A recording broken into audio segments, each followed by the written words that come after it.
Good morning, class. Good morning, sir. Magandang araw sa inyong lahat. Bago tayo magsimula ng ating discussion, tumayo tayo lahat para sa ating munting panalangin. Sa ngalan ng Ama, ng Anak, ng Espiritu Santo. Amen. Heavenly Father, Amen. Amen. Okay. Thank you, everyone. You may now take your seats. Okay. We are at Laguna Training Center. I'm Ferdinand Patotoy, your trainer in Plumbing NC2. But before we proceed, let me check your attendance. Okay? Meron Mr. Ryan Yanto. Present, sir. Okay. I assume everybody is present. Very good. And may I also remind everyone to switch your mobile phone to silent mode or vibrate mode para walang mabala habang nag-discuss tayo. Okay? So class, today we will discuss different pipes and fittings in plumbing. But before we start, I have a simple question. Sino sa inyo nakakita ng ginagawang bahay o building? Okay, very good. Napansin ba ninyo, bago magkaroon ng tubig ng isang bahay, maraming tubo at fittings muna ang ini-install. Yes, sir. Okay, very good. Sa tingin nyo, bakit mahalaga malaman ng isang plumber ang iba't ibang uri ng pipes at fittings? Para malaman niyo, sir, kung may problema ito. Okay, exactly. Dahil ang tamang pagpili ng pipes at fittings ang susi ng isang matibay, maayos at leak-free na plumbing system. So, without further, let's begin our discussion. Again, I'm Ferdinand Patotoy, your trainer in Plumbing NC2. And okay, we are here at Laguna Training Center. Laguna Training Center, a premier technical vocational institution offering various vocational programs in trade certification and provide values formation, industry, ready skill training, and national certification program for youth. Okay. So, here in Laguna Training Center, we have a workshop layout for Plumbing Institute. In Plumbing Institute layout, we have the entrance and exit, we have the tool room, supply room, admin office, AC manager area, hand washing areas, and the first aid areas. Okay. So ito is sinahan natin kung saan natin makikita yung bawat area natin. For example, kailangan natin ng first aid, alam natin agad kung saan itong mga nakalagay. Okay. So, we have a competency-based training. Competency-based training is an approach that focuses on the competency development of the learner as a result of the training. Why the competency-based approach? The educational and training must keep pace with technology and customer requirements. So, we have a principal competency-based training. One, course design is based on competency standard set by the industry or recognized industry sector. Learning system is driven by competencies written to industry standards. Second, training delivery is learning centered and should accommodate individualized and self-paced learning strategies. Third, training can be done on an actual workplace settings, simulation of the workplace, and or through adoption of modern technology. Fourth, assessment is based in the collection of evidence of the performance of workplace to the industry required standard. Fifth, assessment of competency takes the training knowledge and attitude into account but requires evidence of actual performance of the competency as the primary source of evidence. Sixth, Training program allows for recognition of prior learning or RTL or current competencies. 7. Training completion is based on satisfactory performance of all specified competencies. The competency-based training delivery, in training enters program, we have orientation, role of training, identify training needs, organize learning activities. Next, training select competency and receive instruction.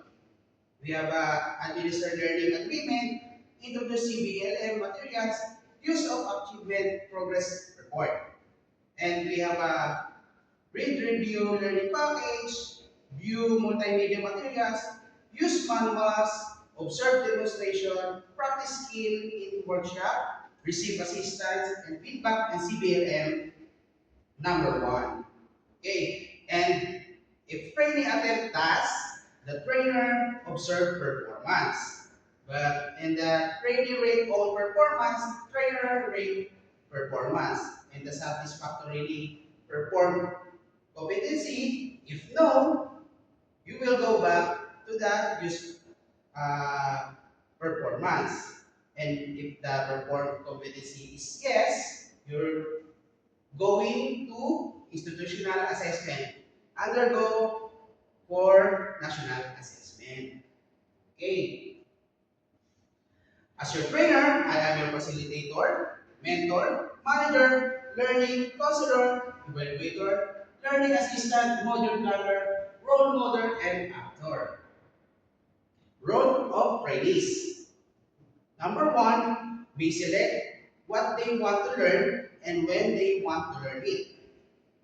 Number 2, learn at their own rate within program guidelines. Number 3, may request to receive the credit for what they already know. Number 4, may choose how they want to learn.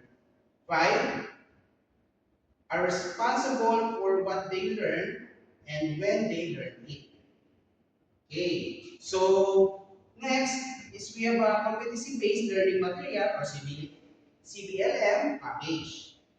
CBLM package is simple, well-designed and carefully developed learning materials that give trainees detailed instruction to guide them through the learning process. So number 1, media that contain information related to work requirement. Number 2, learning that is guided toward achieving the competency required in the workplace. Number 3, tool that facilitate individual learning process. Number 4, instrument that measure in competency required in the workplace. Okay, so we have different forms of learning materials. The number 1 is learning guides. Number 2, assessment materials. Number 3, workbook with activity, task, and content. Number 4, background reading material or documents. Number 5, hangouts and others. Audio visual materials. Number 6, industry competency standard. And number 7, organizational policies, procedures, or legislation. So next is we have a competency-based learning materials. So need natin to is number 1, information sheet. Number 2, subject. 3, operation sheet. Number 4, job sheet. 5, task sheet. And number 6 is performance criteria checklist. So we have evaluation for the evaluation system for the competent and not yet competent. So in planning as into core competency, and now let's move on to the core competency planning and C2 for the unit competency. We have a number 1, prepare estimation of materials for multiple planning units. Number 2, perform multiple planning units installation and assemblies. Number 3, conduct pipe leak testing. Number 4, perform plumbing repair and maintenance work. Okay? And now, for the prepared estimation of materials for multiple plumbing units. And before we move into the actual demonstration and plumbing layout, here's some reminders for the safety. We have the PPE, the eye protection, the respiratory protection, foot and leg protection, head protection, ear protection, body protection, and hand arm protection. So we can go now to the plumbing layouts. So let's go.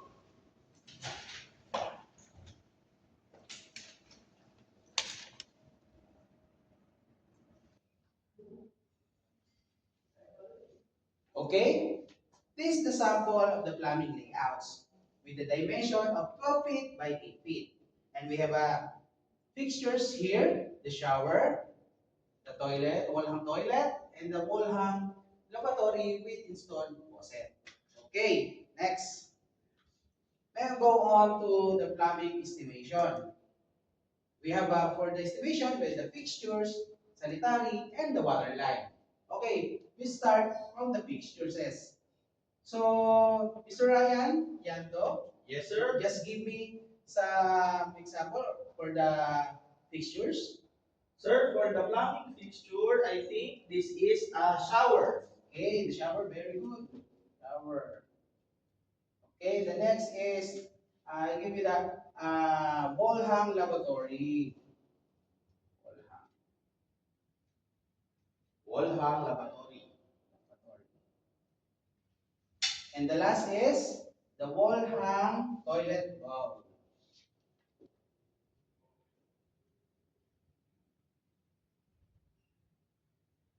Okay. Next, for the plumbing estimate again, for the sanitary. So sa sanitary tayo, mag-estimate tayo.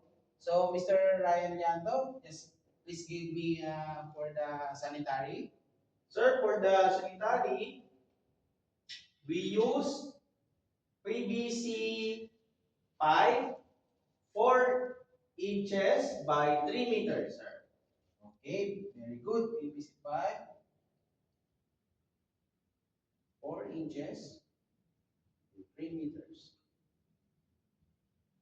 Okay, and that 4 inches PVC pipe, PVC T, 4 inches. PVC T, 4 inches. And the T reducer, PVC T reducer, PVC T reducer,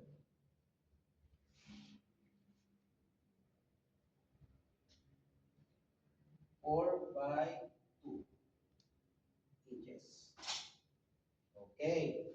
And the last is the water line. So, Mr. Ryan, Yanto, just please give me for the estimate, plumbing estimate for the water line. Sir, for water line, we use a brass gate valve, 1/2 inch. Okay, very good. We have brass,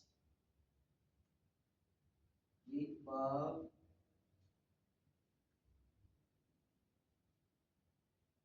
half inch. Okay, and we use the Union Patente. Brass,